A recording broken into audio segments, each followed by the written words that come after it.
Since my kids are away, I don't get much letters or anything from them, but they're basically supportive. Well,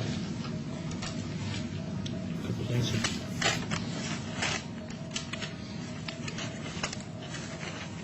Friends. Without friends, a person, I don't think, in this 100, well, I've been here 175, 176 days, you couldn't survive without friends. If you didn't have family to support you, if you didn't have something, somebody to come to you, like Pastor Clark, you'd go down. Just mentally, you'd go down. So friends have been a very key part. The people in the pod deputies, sergeant, although they can't have a real friend relationship with their friends. I got this out this morning, or the other day when I was working out. This comes from the Daily Devotions, a Christian book. It's called Touched by a Stranger, which is an article. And at the bottom, there's an article. It's by Hess. There isn't a first name for it. But it's something like a friend would do, and I really appreciate. Like refreshing rain in summer, or the gentle breeze in spring. It's just a little gift of kindness, joy someone's hearts can bring. With immediate exposure, my family basically had to almost to stay away, so I really didn't have any support. There was one person that stepped up, Christina Casanova, that really helped. And I really appreciate her support. There's another one that's out on the West Coast, Andy Parshaw. He's another Christian, and I really support. I would have gone down a long time ago without their support, so I do want to mention their names.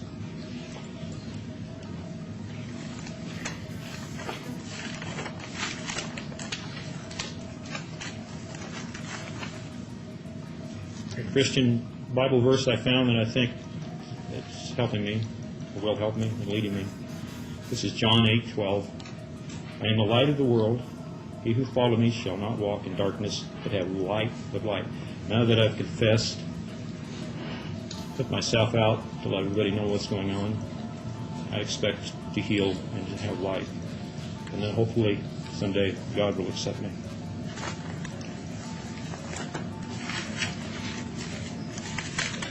I think Central County, myself,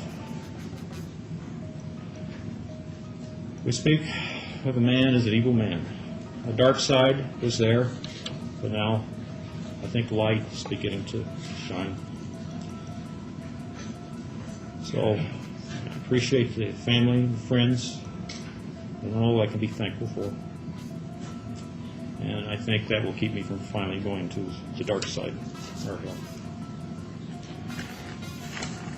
And finally, I finally apologize to the victims' families.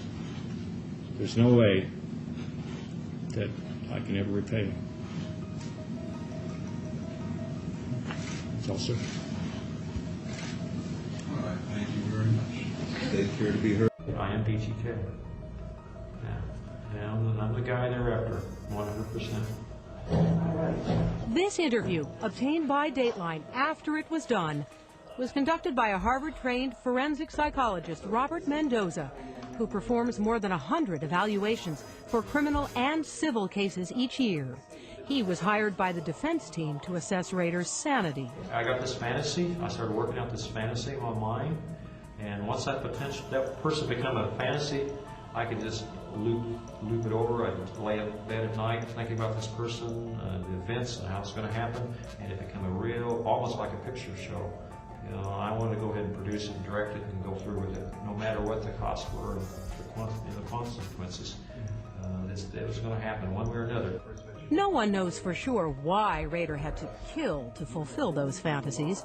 In this interview with the psychologist, Rader dismisses each victim as a project. He says he'd begin by stalking. Stalking stage is when you start learning more about your victims, potential victims.